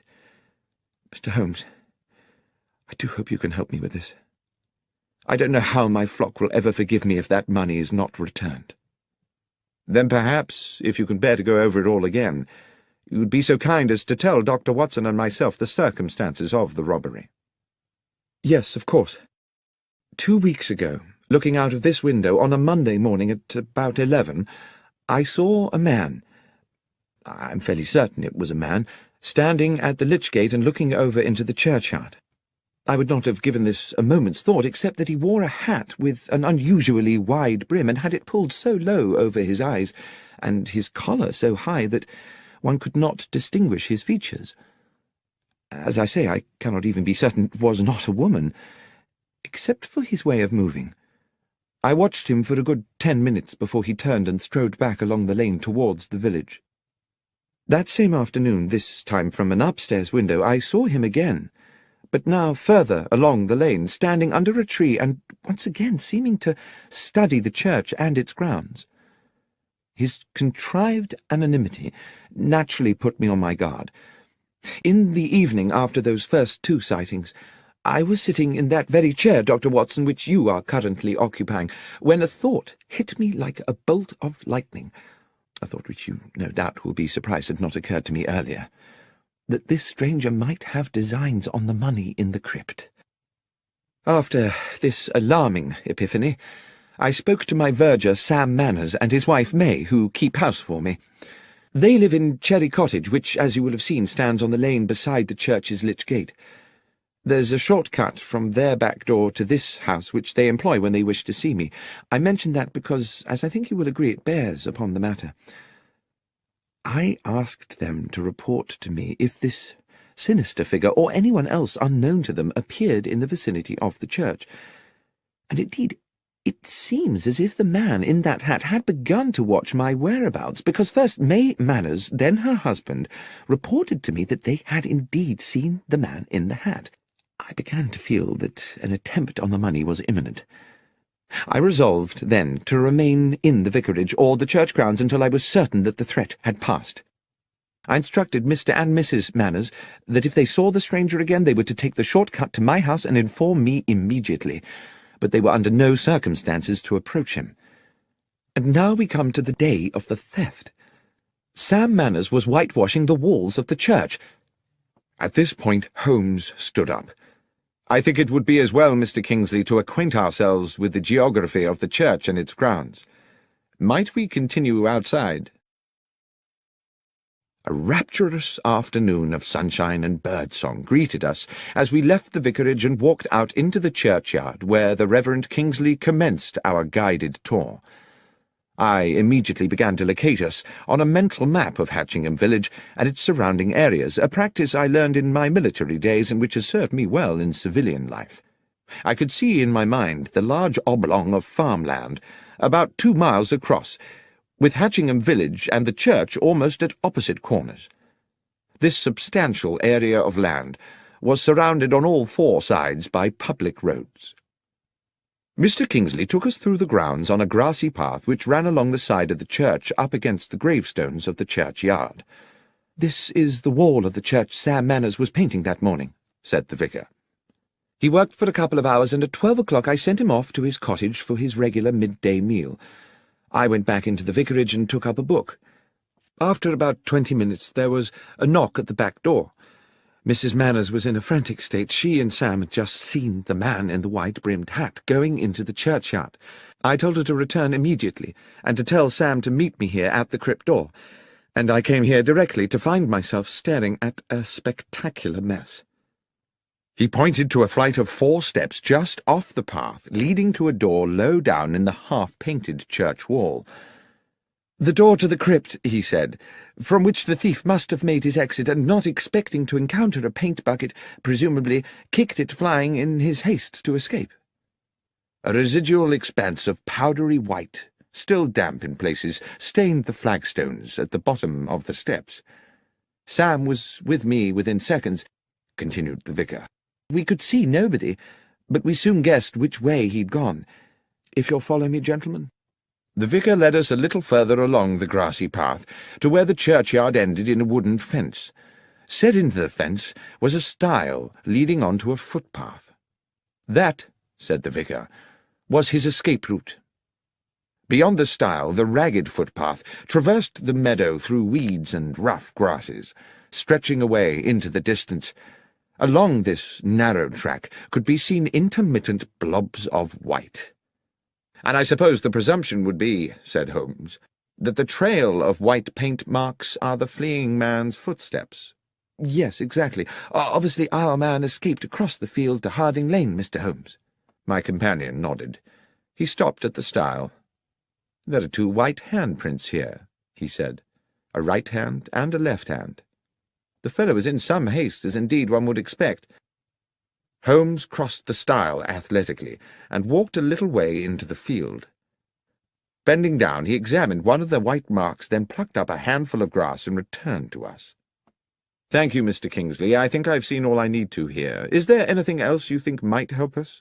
"Yes," said the vicar enthusiastically. "Back at the house." Holmes requested that Sam Manners and his wife join us in the vicarage, and a little afterwards in Mr. Kingsley's kitchen. Mrs. Manners set herself to the task of making us all tea, while Holmes paced the stone floor slowly. I sat at the kitchen table with the vicar and Sam Manners, a ruddy man in his early 40s, whom Holmes was now addressing. "So, Mr. Manners, you are the only person to have caught a glimpse of the man in the hat on the day of the robbery?" "I believe so, sir. I was at the window taking my lunch. I saw this feller in the big hat looking up and down the lane a few times as if to check all was clear, then enter the churchyard. Straight away I said to Mrs. Manners to go by the back door and tell the vicar." "And you yourself waited in the cottage until Mrs. Manners returned?" "I did, sir." "For how long?" "Not more than 2 minutes. She told me the vicar wanted me to meet him out by the church. I dashed right out." "And found the Reverend Kingsley waiting for you?" "Yes, sir, and the door to the crypt wide open, whitewash everywhere." The crypt door had been locked before you went to lunch?" "Oh, yes, Mr. Holmes, it always was." "And that was when you noticed the trail of paint?" "Exactly, sir, and set off to follow it. You must have only been a short way behind the thief." "Must have been, sir, but he moved like the wind. We was across that meadow in less than 5 minutes. It's a good 4 furlongs, and never caught up to him. But what we found at the opposite side clinched it." Here Mr. Kingsley interrupted. "Sam means this," he said, and produced from a drawer a wide-brimmed black velvet hat, inexpensively made, and in shape rather resembling the sort of thing one sees worn by picadors in pictures of bullfights. Holmes took the hat and turned it around in his hands. "It was me found it, sir," said Manners. "I was running a bit ahead of the Reverend, hoping to catch up with our thief, and as soon as I was over the stile I saw it in the grass by the road, just where I suppose it had fallen from his head." "Well," said Holmes, "while I cannot see yet how that will help us, with your permission I shall take it away with me." "Of course," said the vicar. "We'll leave you then, but by way of that path across the fields. I'd rather like to follow the route taken by our escaping felon." And so it was that we made our farewells and set out from the churchyard across the wide meadow towards Harding Lane. Although it had been a week since the church thief had fled, there remained a clear trail of white footprints across the entire width of the field. The path ended at another stile, which gave onto the shaded narrowness of Harding Lane. We calculated that to return to Hatchingham village we could go in either direction around the perimeter of the meadow. We took the route west along the Pincham Road rather than going east and back via the church. As we walked, my companion looked repeatedly this way and that, into the fields at the roadside, the patches of scrubland, and the bushes and trees. "If you note anything, you must let me know, Watson." And I agreed that I would. But the fields lay bright and innocent in the late afternoon air, and the trees were populated only by birds jubilantly enjoying the sunshine. Then, as we crossed a bridge over a gurgling stream, Holmes stopped halfway. "There's something there. Do you see?" He pointed to the bank of the stream, above which a hawthorn overhung the rushing water. "Something in that bush. A pair of somethings, unless I'm mistaken." We clambered over the balustrade of the little bridge and dropped onto the bankside. The hawthorn was thick, and even at close quarters my eyes were at pains to penetrate into its depths.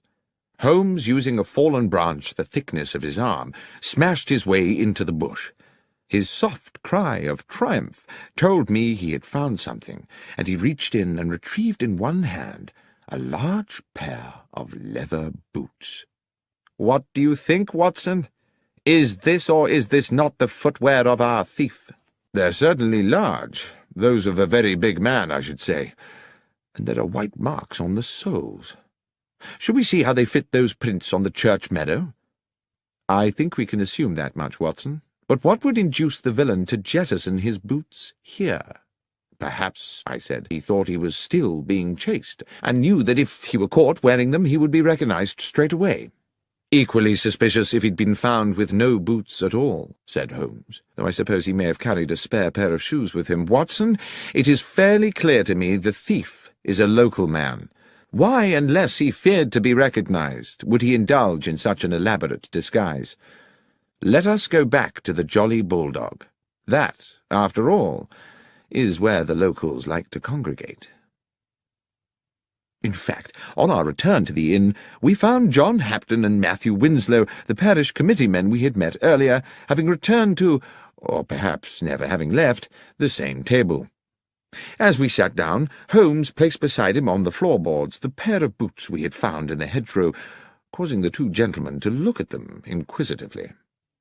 When Starkey, the landlord, arrived to serve us, the first thing he said was, "Your boots, gentlemen?" "Not ours," said Holmes. "We found them in a bush in Harding Lane." "Strange what some folks'll throw away," said the publican. "They looks in prime order to me." "Hardly been worn," Holmes replied, and then he asked, "Would these boots fit you, Mr. Starkey?" And seeing our companions on the nearby table watching, he added, "Or either of you, gentlemen?" "Not me, sir," Starkey replied, rather more amiably than I had expected. "I know my boots look weighty, but my feet ain't so big as you might think. It's just I'm subject to blisters." "But you find big boots help your blisters?" I asked, my experience of patients suffering with that condition telling me the opposite. "No, sir. To start the blisters, I need to put on 3 pairs of thick hose, so I always gets my boots well over my proper foot size." Then, rather sardonically, he said, "Thank you, though, for asking, sir." Mr. Hapton, on the next table, asked, "Do you mind me asking you, sir, what's your interest in boots?" Holmes said, "It's an investigation we are conducting in which boots have, well, some scientific significance." Then to me he whispered, as our neighbour turned away with a disbelieving grimace, "It's as I thought, Watson. We have our culprit." "Starkey? No, not Starkey. One of these—" and I indicated with my thumb the 2 men from the parish committee. "No, Watson." "Who, then?" "These boots, Watson, do you observe nothing untoward about them?" "No, not at all. They're practically new. They're of a large size. Apart from that, they are undistinguished."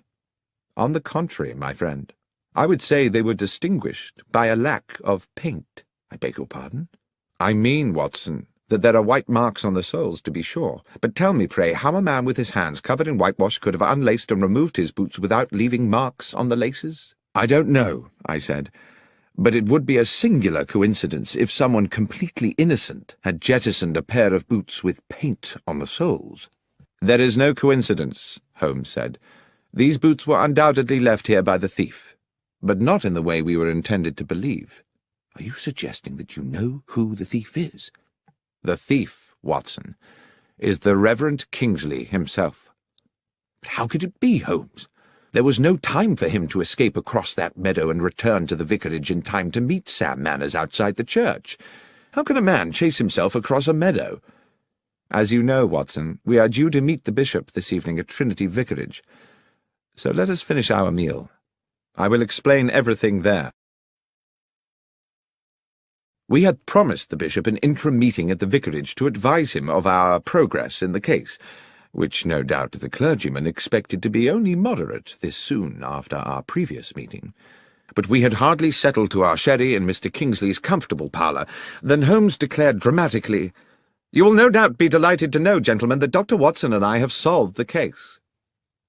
I did not think it my business to confess that after my previous conversation with Holmes I was as much in the dark as anyone, but I sat quietly sipping my sherry while I watched my friend open the bag we had brought from the inn and remove the 2 large white-stained boots we had found beside the stream.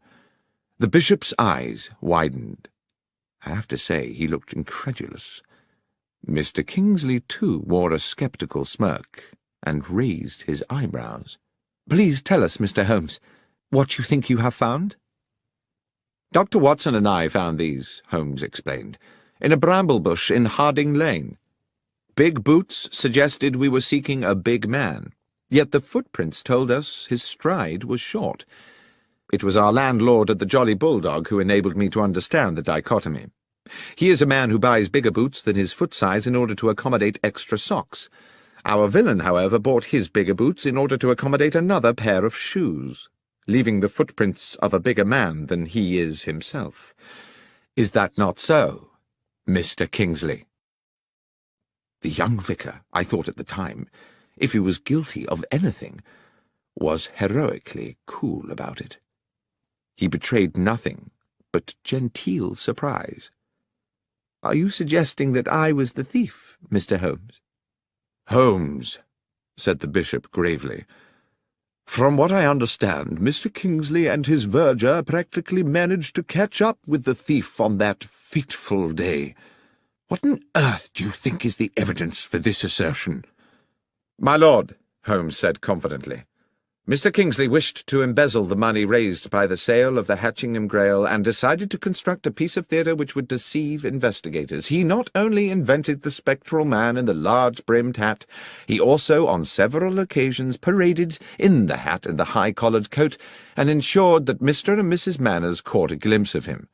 On the day of the theft, having sent Sam Manners to lunch, he came back here to the vicarage, assumed the disguise, showed himself at the cottage window where Manners was eating, and proceeded into the churchyard.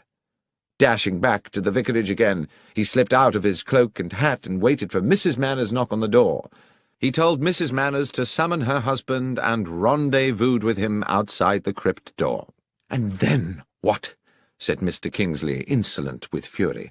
"I put on these boots, unlocked the church, went down to the crypt, took the money, escaped the church, jumped the stile and ran across a mile of the field, then dashed a mile back, took off the boots and waited calmly for Sam to arrive, whereupon I went chasing off across the field again? That would indeed have been ingenious, to do in 2 minutes what an athlete could not do in 20. Yes, indeed. The question, as my friend Dr. Watson has clarified, is precisely, how may a man chase himself across a meadow?" "And the answer?" asked the bishop. "No one will ever know at what point you took the money, Mr. Kingsley. As the keyholder you are free to do it at your leisure, and, for all one knows, it may never have been in the crypt safe in the first place. Certainly there was no need for you to waste time on it on the day we are discussing. You wished to ensure there was just enough time with Mr. Manners at lunch for you to get to the crypt door and kick over the whitewash bucket. And of course you had given Mr. Manners the task of whitewashing that particular part of the church wall, simply to ensure that there would be a bucket there to be upturned. That was all you needed to do, because, and here is the thing, you had made the footprints across the field on the night before. You had also, I have no doubt, planted the boots in the hedgerow on the same occasion, making sure they had plenty of white paint on the soles. Foolishly, you forgot to daub a little on the shoe laces." At this point, the vicar dropped into a chair as though all resistance had suddenly fled him, and I believe that as Holmes proceeded, we all realized that he was now approaching a devastating conclusion. "At some hour of that night, Mr. Kingsley, having splashed so much whitewash on the underside of the boots that your hands were gloved with paint, you planted your white-printed trail along the footpath across the meadow to Harding Lane. Afterwards you dropped the wide-brimmed hat by the stile and jettisoned the boots in a bush further along Harding Lane. The trail of prints was therefore neatly in place for the deception next morning, and I dare say you were solicitous to keep Mr. Manners away from the stile, where he might prematurely stumble upon your, if I may so misname it, handiwork." "But one moment," said the bishop. "If Mr. Kingsley had dropped the hat the night before, how could he have been wearing it that morning?" "Well, of course, that's simple," said Holmes. "There were two hats. And finally, there was the question of the keys." "What question was that, Holmes?" I asked. "I don't recollect any mention of keys." "Precisely. There was a distinct absence of any such mention. Why?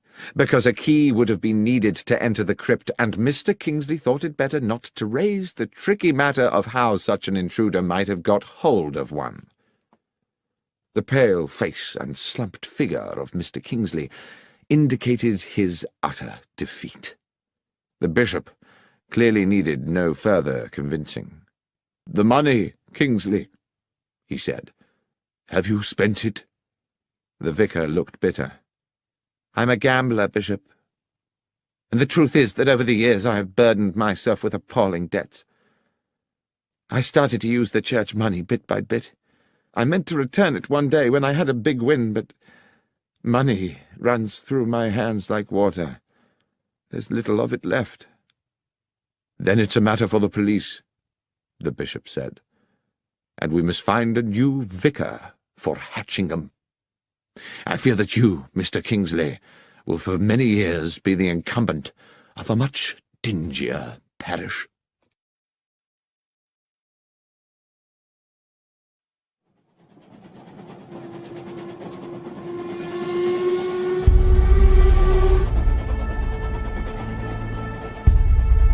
The 1059 Assassin.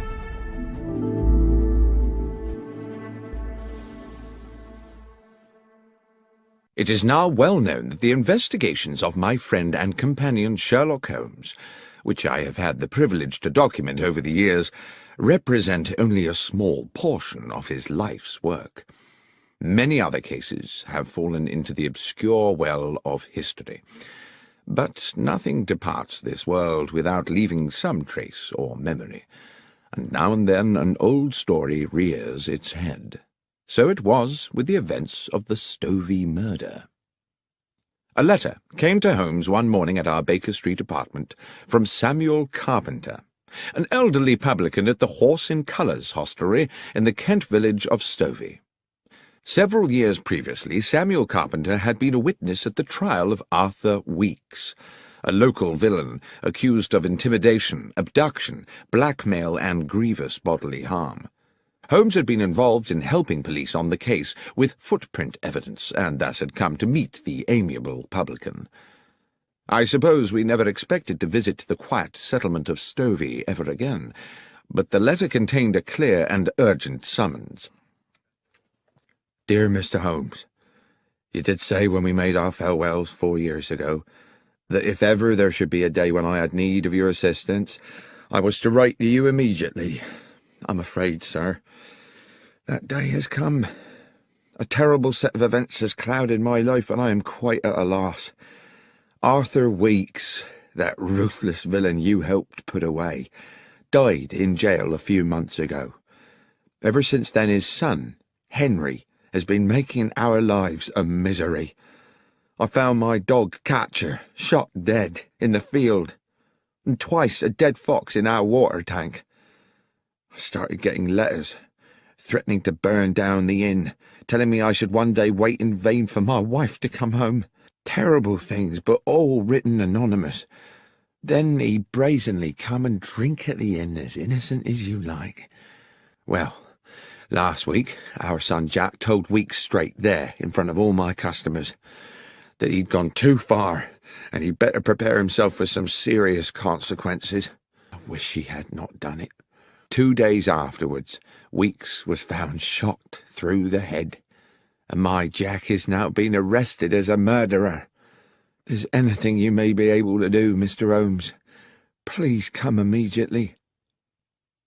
I knew that Holmes had taken strongly to the publican, so it was hardly a surprise to me when he asked, as is his way, whether I had any pressing engagements over the next few days, and, when I said no, instructed me to pack immediately an overnight bag. Within an hour we were aboard a Kent-bound train. In Stovey village we took rooms at the Horse in Colours, and as soon as we were settled in, sat with our landlord at a table in the bar, where a large fire battled the chill in the air. Holmes said, "Now, Mr. Carpenter, the first thing you must do, if I am to help you, is to answer my questions honestly and accurately." "That I will do, Mr. Holmes." "Your Jack made a threat to Henry Weeks here in this bar."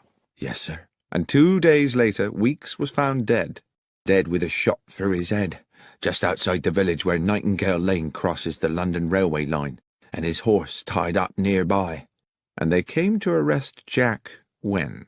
"That very night. But Jack wasn't here, of course." "Wasn't here?" "Jack couldn't have killed him, Mr. Holmes. Jack was already aboard the London train when Weeks was killed. He was off to buy himself a suit for his wedding. I took him to Stovey Station myself that evening to catch the 10:59. There weren't a moment when Jack left my sight. I watched him get on that train and waved him off as it left. But the police didn't seem to think that counts for anything. Soon as he got back here next day, they carted him off, and he's now under lock and key in Maidstone jail."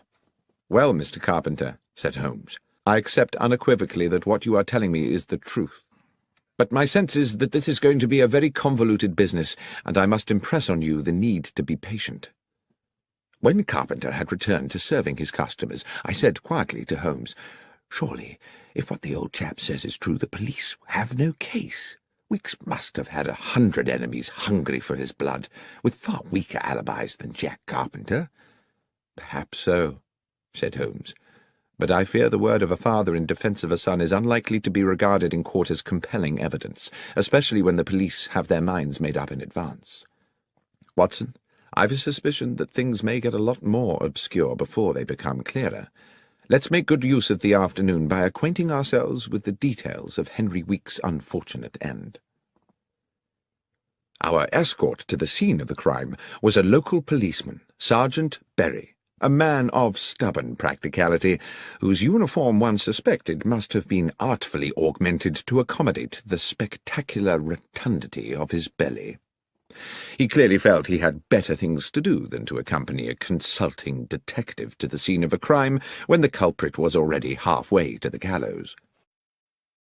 Walking from Stovey village, we arrived at a spot about 30 yards from a level crossing, where the main London railway line traversed Nightingale Lane. "Dark Crossing. Corpse found here," Sergeant Berry said bluntly. 6 feet from the fence. Victim's horse still tied to the fence. Cause of death, single bullet entering just here." He put a plump finger in the centre of his brow. "Weapon?" "A gun," said the policeman insolently. "I am aware," said Holmes, clearly irritated, "that if a man is killed with a bullet, then the probable source of the missile is a firearm. What I want to know is whether the weapon has been found, or, if not, whether anyone has deduced the type of gun from the type of bullet." "No gun found," said Berry. "As for the bullet, far as I know, it's still at the end of a short tunnel into his skull." "And the horse?" "Oh, I don't think we can pin it on the horse, sir," the policeman said with a smirk. "Sergeant Berry," Holmes was threateningly patient, "are you able to assist me in this investigation, or would it be more convenient to you if I were to apply to my acquaintances at the yard to find me an alternative guide?" The policeman looked suddenly chastened. "Just my joke, Mr. Holmes. Yes, I can take you to the horse, sir, and to the body." We saw the horse first. It had been stabled with the police horses in a yard in the village, a tall brown stallion with rather frightened eyes. When young, it must have been a formidable creature. Now it looked ragged from a lifetime of hard riding. Holmes looked it over carefully. The animal was skittish, seemingly distressed, and tried to pull away when Holmes held its bridle to examine its head. I watched rather nervously as my friend entered the stable bay and walked round the animal, which threatened to jostle him against the walls. Then, when he reached the front of the creature again, Holmes said, "There's a mark here. A sharp wound, can you see?" On the right foreleg, just above the fetlock joint, was a slender but quite noticeable lesion, apparently caused fairly recently. Holmes turned to Berry again. "Was this mark here when the horse was found?" "I believe so." Good. Well, since we seem to be in the business of investigating wounds today, you'd better show us the way to the morgue. Incidentally, Sergeant, how well do you know the accused man? Fairly well, replied the policeman. Do you know whether he has friends, acquaintances, perhaps, of some intimacy? Well, not really that I know of, sir. He was always at his father's public house, and they were ever a close lot. Sergeant Berry stopped. He became instantly animated and businesslike. A gleam came into his eyes, and he said, "Look, there's the mortuary, Mr. Holmes, just after the church. I'll leave you to it, if I may. Just thought of something rather urgent I've got to do." And very briskly, almost running, he disappeared back towards the village. "Strange," I said to Holmes. "What do you think that was about?" "I think," said Holmes, "that I've put an idea into his head. I only hope it doesn't complicate matters." It transpired that a post-mortem on the dead man had been commissioned, but that the police pathologist had only arrived from London that morning, possibly on the same train as Holmes and myself. I knew Professor Yardley a little through my connection with St. Mary's Hospital in Paddington, and he was quite amenable to my assisting him with the matter in hand. He was a conscientious practitioner, and while the cause of death seemed evident, he thoroughly inspected the externalities of the corpse before opening it. The head wound was a clean, almost star-shaped hole, glutted with dried blood. There was no wound on the back of the head, and it was apparent that the bullet had not exited the body. "Notwithstanding that there was no weapon at the scene," Holmes said, "suicide seems out of the question, wouldn't you say? There are no powder burns to the skin, and, besides, the wound is probably too small for a close shot. I'd say the missile came from some distance." The bullet had, it turned out, penetrated the brow and lodged deep in the parietal lobe of the brain, but, as Holmes had suggested, the hole in the skull was small, and there was not the dramatic shattering of bone one might have expected from a close shot. Suicide, Professor Yardley concurred, was not a possibility. "We are certainly looking for a murderer, then," I commented to Holmes as we wandered back towards Stovey. "Well, somebody killed Henry Weeks for certain, Watson. But I have to confess that at this moment I have no idea who it was." "You don't think we might be wrong about Jack Carpenter after all?" "I do hope not, Watson. It would be an appalling tragedy. But then I suppose for one poor soul or another murder always is." I had hoped that our next port of call would be the Horse in Colours, for an icy wind had blown up and I was ready for a glass of beer and the comfort of the inn's blazing logs. But Holmes walked us straight to Stovey Station, where, he said, we must make an important call. I steeled myself against the increasing cold as the last light faded from the sky.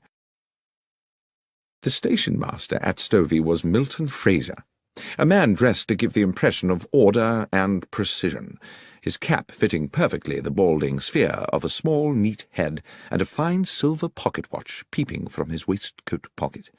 Holmes, whose own knowledge of the country's railways is second to none, won his confidence easily. "I wish to ask you, Mr. Fraser," he said, "about yesterday evening. There is a late train to London, I believe." "The 10:59, sir." "It was on time?" "It was, as it generally is. Not much traffic on the tracks at that hour." "And do you recall whether any passengers boarded the train at Stovey?" "Of course I do, sir. Young Jack Carpenter." "Just him?" "Yes, sir. His father saw him aboard. I watched the train pull away myself." "And there is no way anyone could have left the train after that?" "Well, not here in the station, no. Not without my seeing him." "Not in the station?" "No. I suppose it might be possible for someone to alight at the crossing." "The level crossing?" "Yes, sir. The 10:59 always stops at Darkhill Crossing for a few minutes. Safety precaution, sir. Thornley Bridge over the Stour is considered unsafe for two trains until they finish the repairs, so the 10:59 up train must wait until the 11:04 down has come through." "And this happens every night?" "Can't recollect when it last didn't, sir." "Lastly, Mr. Fraser, can you recall which part of the train Mr. Carpenter boarded?" "Second compartment of the third carriage, sir. I'm quite sure of that." "Thank you, Mr. Fraser. You've been more helpful than you know." "I suppose we now have to consider," I said to my companion back at the Horse in Colours, as I stared into the flames of the fire, "that Jack Carpenter shot Henry Weeks from the stationary train." "We must consider it, certainly." Yet I think it rather unlikely. How would Carpenter have known his intended target was going to be waiting there at the crossing? Then what is the significance of the stopping train? Has it any? I'm beginning to think it has, but I must confess to being currently unsure in what way. Well, let's eat and then sleep on it, I said. But at that moment our cosy evening was horribly interrupted.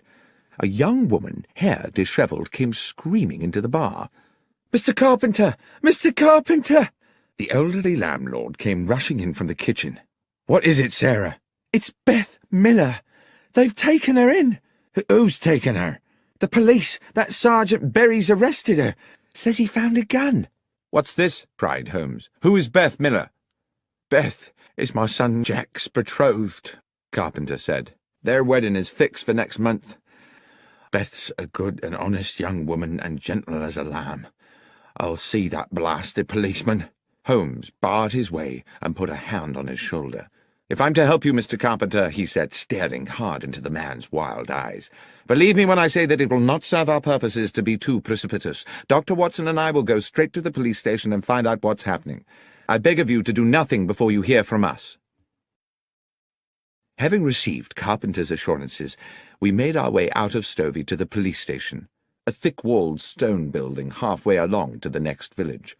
Once a brewery, it now had the grim air of a medieval lock-up. It would not be exaggerating to say that my friend and I received a cool welcome from Sergeant Berry, whose domain this appeared to be. "Yes, sir, I do have a young woman in custody here, and I can confirm that she has been charged on suspicion of murder." "And can you tell me," said Holmes, "how she is supposed to have committed this crime?" "Well, obviously, sir, we don't know all the details yet, but with a bit of imagination, an intelligent person might construe that she had lured Mr. Weeks to Nightingale Lane on some, shall we say, enticing pretext, laying in wait for him, and dispatched him with a bullet as he tethered his horse."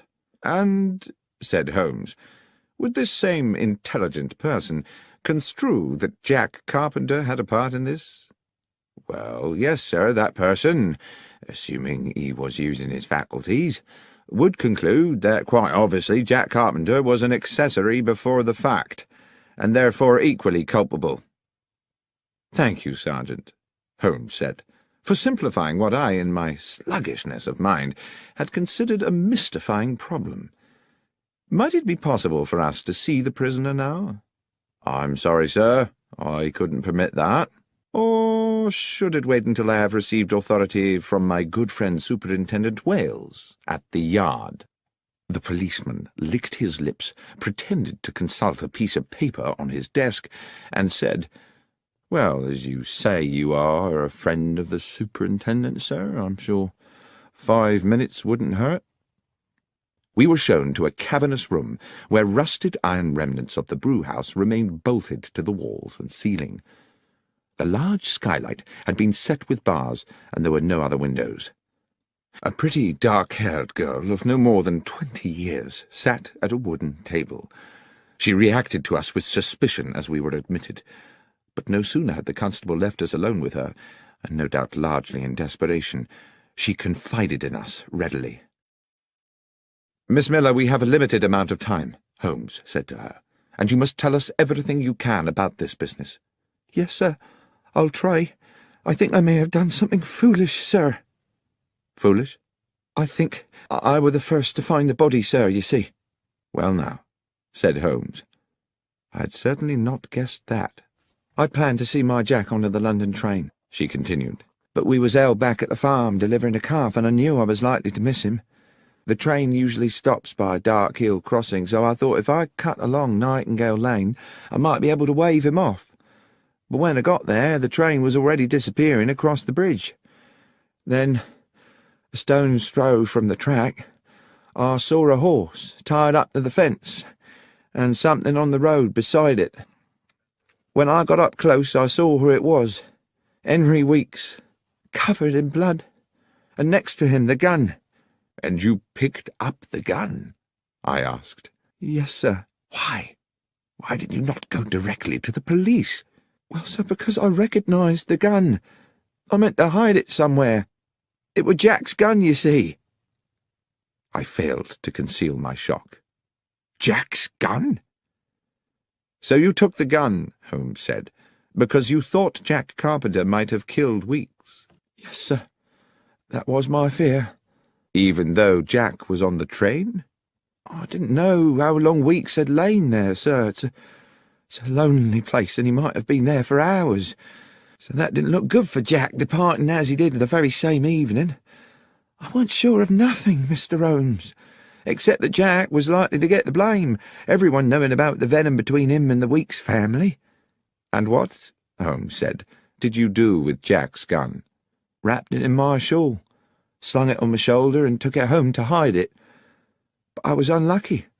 On the way I passed Sergeant Berry. I think he must afterwards have puzzled over my strange burden, for he came today to search the cottage, and that's when I was arrested." "But Holmes," I said, "if the murder weapon was beside the body, doesn't that at least establish Jack's innocence?" "Unfortunately not, Watson. The assumption we had made was that the murder occurred while Jack was on the train. If it happened well before that, I fear that either he or Miss Miller here remain the prima facie suspects." "But I didn't kill Henry Weeks, sir. I swear to God." "I don't believe you did, Miss Miller, but we have to convince the police of that. Be hopeful." But as we walked back along the lane that evening towards Stovey in the horse in colours, Holmes seemed somewhat less certain. "I have little to go on at this moment except instinct, Watson. I do not feel that Jack Carpenter killed Henry Weeks, and I feel even more strongly that that young woman did not do it either. But feelings, I'm afraid, are not evidence. Let's hurry back to the inn and hope the bar is still available to us. Then we can make an assessment of these matters in comfort." The inn was closed to customers when we arrived, but Mr. Carpenter hastily provided us with a bottle of whisky and some bread and cheese. The fire was still glowing bright, and I sat there for a good hour while my friend went away to ask some questions of our host. Eventually, he returned and reclaimed his seat beside the fire. "Can we number the suspects in this case, Watson?" "Well, apart from Jack Carpenter and the girl Beth Miller," I said, dropping my voice, "I suppose Jack's father, our landlord, is another possibility." "Yes. And since we know he saw Jack off onto the train, either he or his son would have needed to commit the murder some time earlier. But how early?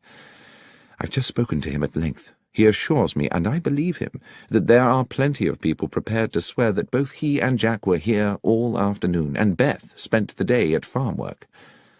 Even so, if the police go ahead and prosecute a case against one or all of them, there's a strong chance a jury might find them guilty, based purely on the assumption that they would at some time have had the opportunity. We are not out of the woods yet, Watson." "I see what you mean. Our inquiries seem to have stalled, rather." I refilled our glasses from the whisky bottle, and Holmes puffed at his pipe. Then suddenly he said, "The secret is on that train, Watson. I'm sure that's where it is. What time is it? 20 minutes to 11. Come along. We might just get there before it leaves." It was an old cart that transported us post-haste along the hold and muddy lanes of Stovey, so that we arrived at the station splattered and not a little shaken. We were, however, in good time to meet the 10:59. Unfortunately for us, the station-master, Mr. Milton Fraser, was again on duty. Despite his obvious respect for my friend, however, he became instantly resistant on hearing Holmes's request. "No, sir. I'm afraid I most definitely cannot hold up the 10:59 London train. Mr. Fraser, this is no flippant request. An innocent young woman will spend tonight locked in a dungeon, as will her fiancé, unless I am able to complete certain essential inquiries. I ask only for 10 minutes. Mr. Holmes, my reputation may be a small thing by the world's standards, but it is very important to me. 10 minutes is a long time to delay a train. But if I can guarantee you that this will not affect your reputation, can you really do that, sir?" "Mr. Fraser, you have my word on it." A long, thoughtful pause. Then, "Very well, Mr. Holmes. I'll do as you ask."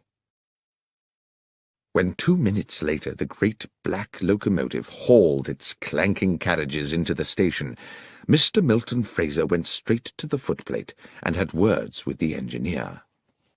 A wave to Holmes and myself, who were some way along the platform, told us all was clear, and we boarded the train.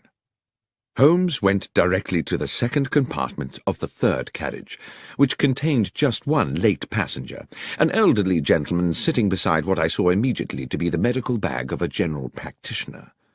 "If I may interrupt your peace and quiet, sir," Holmes said, and having outlined his reasons, asked, "Were you aboard this train last night?" "I was," said the older man. "I take this train pretty well every night. I'm a medical man with a practice in Newbury and a home in London." "Were you in this same compartment last night?" The elderly physician laughed. "Creature of habit, sir. Same compartment every night." "And do you recollect the young man who, I believe, got onto the train at this station yesterday?" "I do, as a matter of fact. He sat there, right opposite me by the window. Pleasant young man." "Good. Now, sir, the train stopped at Dark Hill Crossing a little way up the line. Do you recall anything unusual about that?" "Oh, it stops there pretty well every night, but, well, I do remember something, as a matter of fact. The train whistled, as it usually does, to see if the down train is close enough to respond. At just that moment, I remarked a small flash of light outside the train, like the sun reflecting off brass." "And the young man," said Holmes. "What was his response?" "He seemed as puzzled as I was. He said he knew the area and couldn't imagine what it could be." "Thank you, Doctor," said Holmes. He led me briskly from the train. "We have just 3 of our 10 minutes left before the train leaves, Watson, but I think it might just be enough." Mr. Fraser was waiting for us on the platform. "All done, sir?" "One final request, Mr. Fraser. Are these the same carriages and in the same order as made up the train last night?" "Yes, sir. That doesn't change much." "Then I'll need to get onto the line to check the other side of the train." "I don't know, Mr. Holmes. The down train is due. You'll be at too much risk." "I shall be quick." And without further discussion, he re-entered the train, crossed the compartment, opened the further door, and dropped onto the down line beyond. At almost precisely that moment, we heard a whistle, and Fraser said, "By golly, Dr. Watson, that's the down train crossing the bridge." I waited for a half-minute, but when I heard the rumble of the approaching train, I could restrain myself no longer. "Holmes!" I called. "Get a move on, for God's sake!" But the last words of my sentence were drowned by the roar of a locomotive thundering into the station and hissing to a halt next to the 10:59. I'm not sure what I thought had happened. I could see that Holmes had not regained the empty compartment for a terrible moment. I hovered in a cloud of anxiety. Then his head appeared, between the bottom of the train and the platform edge. He had ducked under the stationary train to avoid the incoming express. "Holmes, are you all right?" "More than all right, Watson," he said as he clambered back onto the platform. "Especially as I believe I can now name our murderer." He turned to the rather shaken station-master. "The train may leave, Mr. Fraser, but there are conditions. I see there are no facilities for uncoupling a carriage here in Stovey." "Correct, sir. There are no sidings here." "Then I must ask you to travel to London with the train, and to ensure on arrival that the carriage in which the physician gentleman is travelling is impounded at Paddington." "Good Lord, Mr. Holmes, is the doctor a suspect?" "No, Mr. Fraser, but one might say the carriage is."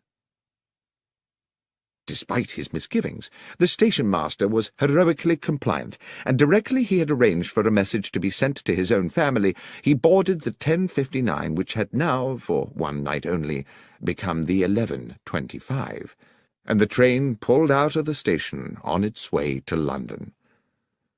"Well, Holmes, I probably don't need to tell you," I said, "that I am completely baffled." "You can be forgiven for that, Watson. It has been a puzzling business. But you do intend to explain to me how a train carriage can be a suspect in a murder case?" I will explain everything when we get back to the Horse in Colours, but first I must ensure that Beth Miller is released from that appalling prison and spends tonight in her own bed. It was long past midnight when we sat again in the comfort of the inn. Though I had not been present when Holmes had put his theory before Sergeant Berry at the makeshift jail, he had clearly made a convincing argument, because Beth Miller had been immediately released and sat with us now at the rough-hewn table where Samuel Carpenter, bubbling with the turn in fortune, was proving very liberal with his best ale. "So, who was it, Mr. Holmes? Who was the murderer?" "Well, that's not as simple a question to answer as you might think," said Holmes. "The simple answer is that Henry Weeks was the murderer." "Do you mean it was suicide?" I said. "Well, Watson, whatever we call it, there is no doubt that when Henry Weeks fired the gun, it was to murder Jack Carpenter." Around the table, Mr. Carpenter, Beth Miller, and I, all wearing similar baffled expressions, sat staring at Holmes, waiting for him to elucidate. "Henry Weeks," Holmes said, "went to the spot with the intention of killing young Jack. He knew the train would stop there, and he meant to get a shot at his victim through the carriage window. Things seemed to be going well for him. Jack Carpenter was sitting on the stovey side of the train, so Weeks would have had a good view of him from the lane. Here is what I believe happened. Weeks took aim, but at the very moment he was about to squeeze the trigger, the train blew its whistle. My guess is that the horse reared up and kicked the butt of the gun, hence that wound on the beast's foreleg. The gun went off." "Ah," said I, "that flash of light the physician on the train mentioned." "Precisely. The sound of the shot was probably drowned by the noise of the train. The gun barrel now tilted down, its aim sent low. The bullet hit the wheel bogie of the carriage. The mark on the metalwork is what I was so keen to check this evening, and ricocheted back to strike Henry Weeks." "So the train wheel was the killer," I said. "As I say, one could impute the train or the bullet or even the horse as accessories, for all were material in the death. But the fact of the matter is that Henry Weeks, in a rather elegant example of poetic justice, inadvertently murdered himself." Holmes and I took the first train back to London the following morning, passing on our way out of Stovey Station the sight of Weeks's lonely death. "What put you on to it, Holmes?" I asked. "I suppose you could say, Watson, that human goodness put me on to it." "Not deduction, then?" "Samuel Carpenter, his son Jack, Beth Miller. Good people, Watson. We were, if my instinct about them was correct, distinctly short of homicidal candidates. Then you'll recollect the nature of Weeks's head wound. Clearly not suicide, as you noted yourself, because of the shallow nature of the wound. But was it a deep enough lesion to have been caused by a direct hit at close range? That set me wondering about whether the bullet might have rebounded. My examination of the train confirmed it." "You're quite right about the wound. I dare say it didn't kill him outright. The poor man probably lay there for some while, bleeding to death in the cold." "Well," said Holmes, "perhaps that bleak hour may have given him time to reconsider the error of his ways." Sherlock Holmes, The Rediscovered Railway Mysteries and Other Stories, was written by John Taylor and read by Benedict Cumberbatch. It was produced by Fiction Factory and is published by BBC Audiobooks.